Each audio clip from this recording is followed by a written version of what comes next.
कुंभारी येथील श्री वीर तपस्वी शिक्षण संकुलामध्ये भारताचा 75वा प्रजासत्ताक दिन मोठ्या उत्साहात साजरा करण्यात आला।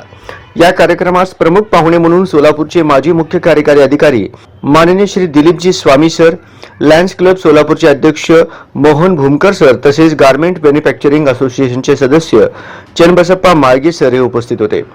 तर कार्यक्रमाच्या अध्यक्षस्थानी संस्थेचे सचिव शांतय्या स्वामी सर हे होते। सर्वप्रथम स्वागतानंतर प्रशालेतील ज्येष्ठ शिक्षक पंचय्या स्वामी सर यांनी प्रास्ताविक केले। प्रशालेचे मुख्याध्यापक अमोघसिद्ध कुंभार सर, पर्यवेक्षक सचिन देगावकर सर, प्राथमिकचे मुख्याध्यापक मल्लिकार्जुन पाटील सर यांच्या हस्ते मान्यवरांचे स्वागत करण्यात आले।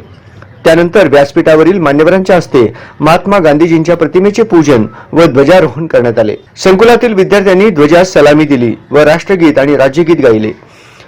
यावेळी इयत्ता 9वीच्या वर्गातील विद्यार्थिनींनी आपल्या सुंदर आवाजात ध्वजगीत सादर केले। प्रशालेच्या वार्षिक स्नेह संमेलन कार्यक्रम उत्साहात पार पडला। यामध्ये 5वी ते 12वी पर्यंतच्या अनेक विद्यार्थ्यांनी आपल्या दिमाखदार नृत्याने सर्वांची मने जिंकून घेतली। कार्यक्रमाच्या शेवटी विद्यार्थ्यांना लाडू व चिवडा देण्यात आला।